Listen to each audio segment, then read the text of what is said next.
Hello बच्चों, welcome to Diksha classes. मैं आपके साथ आपकी टीचर दीक्षा। तो बच्चों हम कर रहे हैं साइंस, ठीक है, एनसीईआरटी बुक से क्लास 6 to 10। तो आज हम करेंगे क्लास 7 साइंस में चैप्टर नंबर 4। नाम है आपका हीट, उष्मा। ठीक है, तो लास्ट वीडियोस में हम एक्सप्लेनेशन के साथ इस वीडियो चैप्टर को कर चुके हैं। तो जिन बच्चों ने लास्ट एक्सप्लेनेशन वाली वीडियो नहीं देखी है वो प्लेलिस्ट में जाकर के देख सकते हैं। जो बच्चे 6 क्लास में हैं वो 6 क्लास की प्लेलिस्ट को चेकआउट करेंगे एंड 7th वाले 7th को करेंगे और आगे हम 8, 9, 10 को भी कवर करेंगे। तो आप चैनल के साथ बने रहिए, चैनल को सब्सक्राइब कर लीजिए। वीडियो अगर आपको अच्छी लगती है, पसंद आती है, अपने दोस्तों के साथ, फ्रेंड्स के साथ शेयर कीजिए और लाइक कीजिए। तो चलिए बच्चों, अब हम क्लास स्टार्ट करते हैं। हमारी क्वेश्चन आंसर्स आज की वीडियो में हम देखेंगे। ठीक है, चैप्टर 4 नाम है हीट, उष्मा, और आज हम देखेंगे इसके क्वेश्चन आंसर्स। ओके बच्चों, जहां आपकी कोई क्वेरी आ जाती है, जहां आपको कोई बात समझ नहीं आती है, तो आप कमेंट सेक्शन में कमेंट करके पूछ सकते हैं। तो चलिए अब हम देखते हैं क्वेश्चन नंबर 1।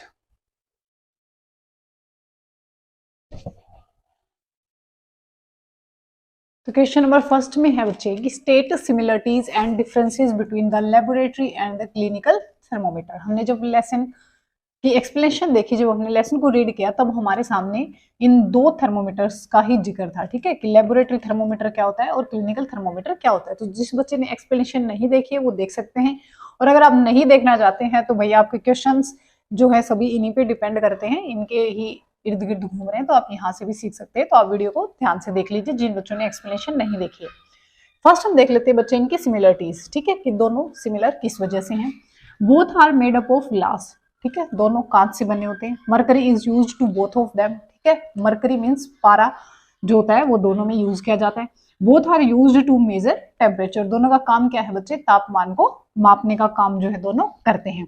अब हम देख लेते हैं इनके डिफरेंसेस। डिफरेंसेस में हम पहले देख लेते हैं लेबोरेटरी थर्मोमीटर, और यहाँ है आपका क्लिनिकल थर्मोमीटर। फर्स्ट देखते हैं लेबोरेटरी में। It is use to measure the temperature of different objects in labs and factories. जो हमारा लेबोरेटरी थर्मोमीटर होता है बच्चे, इसकी जो रेंज होती है वो बहुत मतलब -10 डिग्री से 110 डिग्री सेल्सियस तक होती है। सेकंड पॉइंट यही है। ठीक है, तो ये हर तरह का जो तापमान है उसको क्या कर सकता है? मेजर कर सकता है, माप सकता है। बट आपका जो क्लिनिकल थर्मोमीटर होता है वो सिर्फ ह्यूमन बॉडी को ही माप सकता है। Human body temperature normal average लिया जाता है 37 डिग्री सेल्सियस। ठीक है, तो इसकी जो रेंज है वो बहुत ही कम है, 35 degree Celsius to 42 degree Celsius. ठीक है, तो ये दोनों क्या है? डिफरेंसेस, और ये क्या है इसमें? सिमिलरिटीज। अब हम देख लेते हैं क्वेश्चन नंबर 2।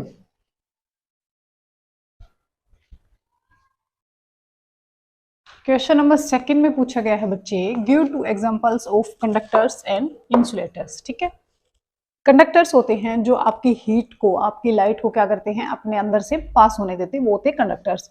इंसुलेटर्स होते हैं जो अपने अंदर से हीट को क्या नहीं होने देते? ट्रांसफर नहीं होने देते, वो आ जाएंगे आपके इंसुलेटर्स। तो कंडक्टर में आपके 2 एग्जांपल्स पूछे गए, तो कंडक्टर में आप लिख सकते हैं iron, copper, silver and aluminium, और इंसुलेटर्स में आप लिख सकते हैं प्लास्टिक, वुड एंड रबर। आपको जो भी सुटेबल एग्जाम्पल लगता है, आपको जो भी इजी लगता है, वो भी आप यहाँ पे लिख सकते हैं। Question number 3, filling the blanks है बच्चे। फर्स्ट में पूछा गया the hotness of an object is determined by it's.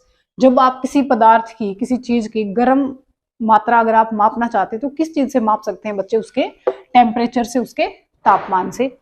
B में पूछा गया है temperature of boiling water can not be measured by A dash thermometer. तो हमने देखा था कि जो क्लिनिकल थर्मोमीटर होता है ना बच्चे, वो सिर्फ ह्यूमन बॉडी टेम्परेचर को मापने का ही काम करता है। ठीक है, और जो लेबोरेटरी थर्मोमीटर होता है उससे अदर कोई भी अगर आप तापमान मापना चाहते हो, boiling water, boiling T, boiling milk, कुछ भी, ठीक है, तो वो कहाँ पर? फैक्ट्रीज में, लेबोरेटरीज में, इसीलिए वो यूज किया जाता है। तो यहाँ पूछा गया है कि boiling water can not be measured, तो कैन नॉट बी आ जाएगा क्लिनिकल थर्मोमीटर, क्योंकि ये सिर्फ ह्यूमन बॉडी टेम्परेचर को मापने का काम करता है। सी पार्ट है temperature is measured in degree Celsius. ठीक है, टेम्परेचर हमेशा डिग्री सेल्सियस, ये यूनिट है टेम्परेचर की, हमेशा इसी में लिखा जाता है। फोर्थ है no medium is required for transfer of heat by the process of radiation. Radiation से जब चीजें हीट होती है, जब गर्म होती हैं, तो उनको किसी भी मीडियम की जरूरत नहीं पड़ती। ई पार्ट है बच्चे, a cold steel spoon is dipped in a cup of milk, heat is transferred to its other end by the process of conduction, ठीक है। जब आपकी जो हीट है वो मान लीजिए ये आपकी स्पून है, यहाँ से अगर आप इसको गर्म करेंगे और ये लास्ट तक गर्म हो जाएगी कुछ टाइम के बाद। इसी तरीके से जब आप फ्राई पैन में सब्जी बनाते हैं तो क्या होता है, जब फ्राई पैन को ही आप फ्लेम के ऊपर रखते हैं बट वो पूरा का पूरा क्या हो जाता है बच्चे, गर्म हो जाता है, ठीक है। तो वो किस वजह से होता है, कंडक्शन की वजह से, ठीक है। क्योंकि वो जो फ्राई पैन है या फिर जो आपकी स्पून है ये अच्छे कंडक्टर्स हैं हीट के लिए। एफ पार्ट है बच्चे, clothes of dash colours absorbs more heat better than clothes of light colours. तो जो डार्क कलर के जो क्लोथ्स होते हैं जो हम सर्दियों में पहनना प्रेफर करते हैं, बिकॉज वो क्या करते हैं, हीट को अपने अंदर अब्सॉर्ब ज्यादा अधिक मात्रा में कर पाते हैं लाइट कलर की बजाय। तो ये था आपका क्वेश्चन नंबर 2 और ये था बच्चे क्वेश्चन नंबर 3। आई होप कि आपको बहुत अच्छे से दोनों क्वेश्चन समझ में आ गए होंगे। अब हम देख लेते हैं क्वेश्चन नंबर 4। क्वेश्चन नंबर 4 में आपसे पूछा गया है बच्चे, match the following. Land breeze blows the during. जो आपकी लैंड ब्रीज मतलब कि स्थल स्मीर जिसको आप हिंदी में बोल सकते हैं, तो वो कब ब्लो करती है बच्चे, वो करती है एट नाइट, ठीक है, नाइट टाइम पे। तो इसका आंसर आपका आ जाएगा night, during night. Sea breeze blows the during. और जो सी ब्रीज है आपकी समुद्र समीर आप जिसको बोल सकते हैं, वो कब ब्लो करती है बच्चे, वो करती है एट डे टाइम।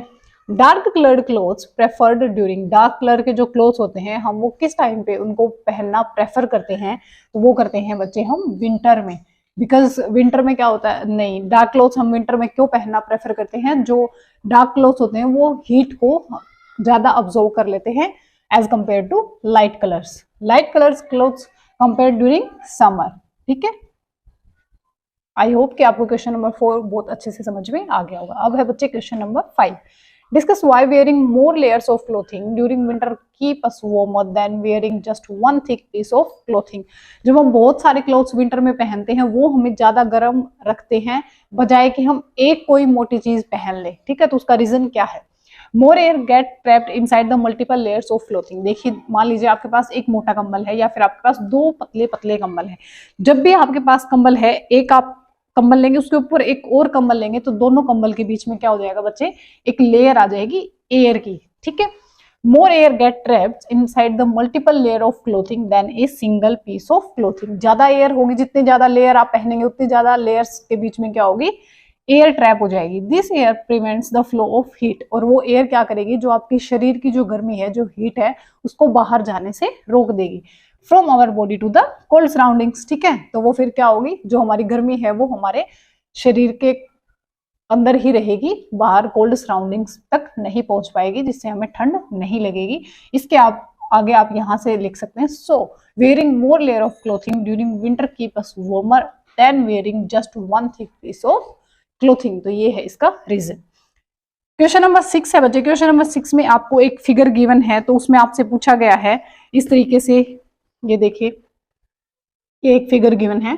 तो इसमें आपको एक फ्राई पैन में एक फ्लेम के ऊपर रख के उसमें पानी गर्म होता हुआ दिखाई देगा, ठीक है। तो वो पूछा गया है कि किस वजह से वो पानी जो है वो गर्म हो रहा है, ठीक है। तो उसमें फर्स्ट हम देखेंगे, सबसे पहले देख लीजिए कि जो ये फ्राई पैन आपका रखा हुआ है फ्लेम के ऊपर, तो जो ये फ्लेम और फ्राई पैन के बीच में जो है वो वहां कोई मीडियम को जरूरत नहीं है, हालांकि एयर मीडियम है, बट रेडिएशन की वजह से वो क्या हो रहा है, गर्म हो रहा है। और रेडिएशन को किसकी जरूरत नहीं पड़ती, मीडियम की जरूरत नहीं पड़ती। उसके ऊपर आप देखेंगे सिर्फ फ्राई पैन की जो तली है वो आपने फ्लेम के ऊपर रखी है, जो बिसाइड्स हैं उसकी साइड्स हैं वो भी आपको क्या हो जाएंगी, गर्म हो जाएंगी। वो किस वजह से हो जाएंगे बच्चे, वो हो जाएंगी कंडक्शन की वजह से। फिर है कि जो पानी है वो नीचे से लेके ऊपर तक और दाएं बाएं सब जगह से गर्म हो जाता है, वो किस वजह से हो जाएगा बच्चे, वो हो जाएगा कन्वेक्शन। आई होप कि ये फिगर आप बहुत अच्छे से कर लेंगे, आपको समझ में आ गई होगी। ये देख लीजिए, ठीक है। आपके लेसन के एक्सप्लेनेशन में भी ये फिगर गिवन है, तो आप वहां से भी चेकआउट कर सकते हैं। अब है बच्चे question number 7। In place of hot climate, गर्म जगहों पर, it is advised that the other outer wall of house be painted white, why, explain it. पूछा गया है कि जो आपके गर्म जो जगह होते हैं, गर्म स्थानों पर घर को व्हाइट पेंट करने की सलाह क्यों दी जाती है। Because white colour absorbs less amount of heat as compare to other dark colours. अभी हमने देखा जो व्हाइट कलर होता है वो क्या करता है बच्चे, जो हीट है उसको बहुत कम मात्रा में अब्जॉर्व करता है, और फिर अगर वो कम मात्रा में हीट को अब्जॉर्व करेगा तो क्या होगा, जो अंदर होगा, घर के अंदर का जो माहौल होगा वो क्या होगा, ठंडा होगा as compare to other dark colours. अगर हम उसको पेंट कर देते हैं तो उससे ठंडा कौन सा वाला घर मिलेगा, जिसपे व्हाइट पेंट होगा। Because white colour absorbs less amount of heat as compare to other dark colours, therefore the temperature inside the house will not increases much. तो ये है इसका रीजन। ठीक है, आई होप कि आपको समझ में आ गया होगा। अब हम देखते हैं बच्चे क्वेश्चन नंबर 8। ये देख लीजिए, क्वेश्चन नंबर 4, 5, 6 की आपको फिगर गिवन है, वो आप अपनी बुक से चेकआउट कर लेंगे, और क्वेश्चन नंबर 7 मैंने करा दिया है। अब हम देखते हैं बच्चे क्वेश्चन नंबर 8। हाँ भाई, क्वेश्चन नंबर 8 में आपसे पूछा गया है 1 litre of water at 30 degree Celsius is mixed with 1 litre of 50 degree Celsius, the temperature of mixture will be. ठीक है, आपके पास क्या है, 1 लीटर वाटर है जो 30 डिग्री सेल्सियस गर्म है, और एक है 1 लीटर 50 डिग्री सेल्सियस। जब आप दोनों को मिक्स कर देंगे तो ऑफ कोर्स दोनों का जो टेम्परेचर है वो बिटवीन होगा 30 degree Celsius to 50 degree Celsius. जो क्वेश्चन नंबर 8, 9, 10, 11 है बच्चे, इनमें आपको 4 ऑप्शंस गिवन है, वो मैंने नहीं लिखे हैं, मैंने आपको डायरेक्ट ऑप्शन बता दिया है कि किस नंबर पे आपका जो है आंसर है, और आंसर को राइट कर दिया है। क्वेश्चन नंबर 9 है an iron ball at 40 degree Celsius is dropped in a mug containing water at 40 degree Celsius, the heat will B.